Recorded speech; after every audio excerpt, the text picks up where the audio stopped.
Welcome to another episode of Real Estate the Right Way with your host, Michael.Wright, residential realtor on Long Island, New York, delivering the best educational content when it comes to residential real estate. If you appreciate and find value in this content, make sure to hit that thumbs up button, give me a like, ask me a question in the comments as it relates to your specific scenario, subscribe to the channel, and hit that bell so you're always notified of new videos. We're heavy in on the process of selling your home. To recap, we've prepped the house for sale. We've created and implemented our marketing and advertising strategy. We began showing the house. We reviewed and qualified offers. We selected a buyer to move forward with. Now, it's time for the home inspection.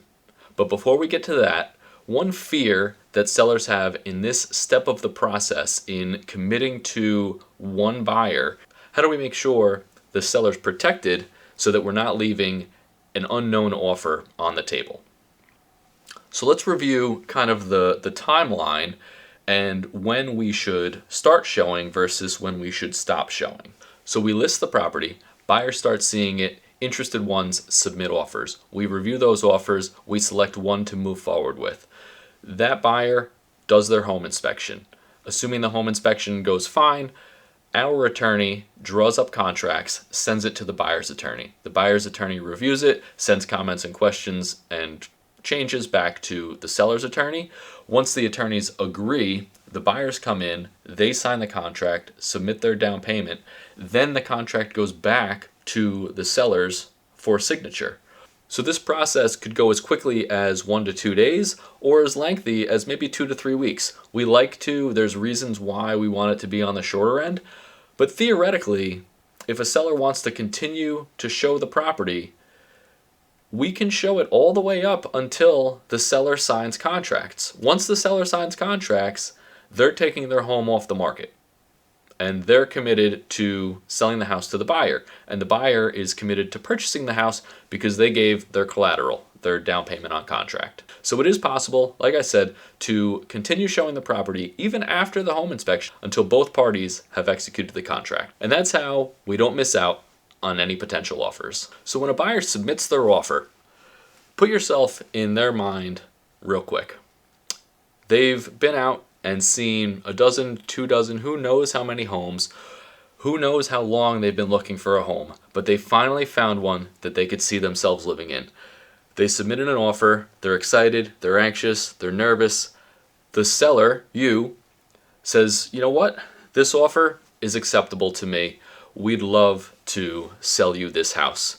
They are elated. They're so enthusiastic. We want to capitalize that excitement, which is why we want to give them, assuming they're qualified and we vetted, we dotted all the I's, crossed all the T's, we want to continue to encourage that enthusiasm. So we want to bring them to the next step of the process as quickly as possible, which is the home inspection.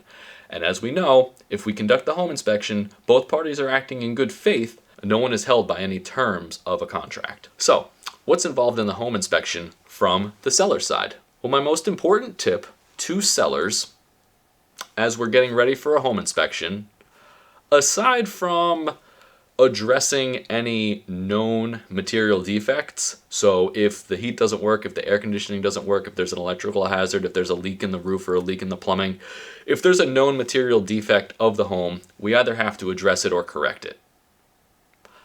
The second tip is to leave. During the home inspection, there is almost no reason, sorry to say this, that the seller should be present. And you say, Mike, why? Like, this is my house. Someone's coming in. They're gonna, go through every nook and every cranny. They're gonna have questions, and I need to be there to show them how things work. That could be true, but let's look at it from maybe a different perspective, through a different lens. The home inspector's job is to find problems with your home and then communicate that to the buyer. If the seller is present, a couple things could happen. Well, one, they're there to answer those questions, and those answers may not be what the buyers want to hear.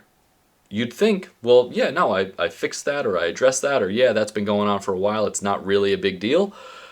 Those things could all make a buyer nervous that there's other things that are wrong for the house. If you're not there, you're not present to give on-the-spot answers. If the buyers have questions, we certainly want to address their concerns, but we can do so in a more thoughtful way. The other thing is, at the point where we're doing the home inspection, we've already agreed to price and terms. So, in the most simplistic form, a seller can almost say nothing that would make the buyer at this point want to pay more for the house. There's a lot of things that a seller might say that could make the buyer actually want to pay less. Because in this home inspection, some buyers see it as another negotiating point. And we do our best to create the conversation where we know that this is not another point of negotiation when we're on the list side. But some buyers don't have that mindset. And they could be looking for any angle to lower the price. So that's why we're there to protect you, but also why your presence could actually work against us. Might be hard to hear, but I'm sorry, I gotta give it to you straight. So we've addressed any material defects or disclosed them. The seller's out of the house. We're going through the home inspection. The home inspector comes in, I'm present, the buyer's agent's present, the buyers are hopefully there, we're walking through the house, and what they're looking for, well, the purpose of a home inspection, let's start there. The purpose of a home inspection is the buyer hiring a trained and qualified professional to give an accurate assessment of the house that the buyer intends to buy. This is not a to-do list or a checklist for the seller. This is a guide, a book, an instruction manual on how a buyer can improve, preserve, and maintain this investment that they're about to make. Through creating this guide and this instructional handbook, the home inspector may uncover certain things that the seller's not aware of, like a leaky water main that's in a access panel in a finished basement that the seller hasn't opened in 5 or 7 years. It could be a branch fell on the roof and there's a little tiny hole that the inspector sees from going in the attic. He sees daylight coming through the roof shingle. The seller had no idea because the hole wasn't big enough to really let any significant amount of rainwater through, but there's still a hole in the roof. There are certain things that can come up that are easy fixes, but reasonable fixes. There are also things that may come up that could be unreasonable fixes. And the way I describe this to sellers and both in buyers, I did this, said the same thing when I was creating the buyer series. In my opinion, a reasonable request coming from a home inspection is one that would prevent another buyer from obtaining a mortgage on this property. So like I said, roof leak, plumbing leak, if the heat doesn't work, if the air conditioning doesn't work, if there's some sort of electrical hazard that could light the house on fire, if there's something wrong with the structure or there's infestation from wood-destroying insects, these are all somewhat reasonable requests that we can navigate when we're on the selling side.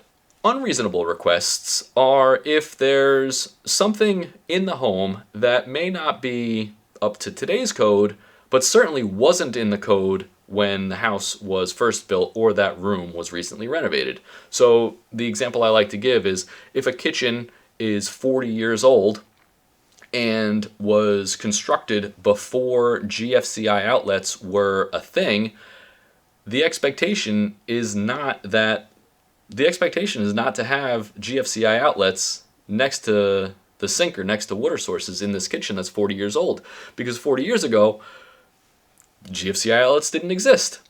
If we updated a kitchen 2 years ago, the expectation would be that there are GFCI outlets there. Not to get too far in the weeds, but there's some other requests on buyers' sides that they might try, but in the grand scheme of things, on the scale from reasonable to unreasonable, would tend or trend more towards the unreasonable side. And we're here to navigate those for you. So after myself, the buyer's agent, the buyer, and the home inspector go throughout the entire home, filling out this guide on how the buyer is going to preserve, improve, and maintain the home. At the end of it, the buyer gets to make a decision. Is this the house I want to buy, or do I need to withdraw my offer? Now, the majority of times, the buyer says, yup, I'm so excited, seeing it a second time around, knowing that the house is of good quality and was well maintained up to the point that I'm ready to take possession. Let's move forward, send contracts out, I am ready to go. A small percentage of the time, the buyers have some reasonable or sometimes unreasonable requests that we then navigate. Assuming we get through that, our attorney needs to send out contracts, as quick as possible.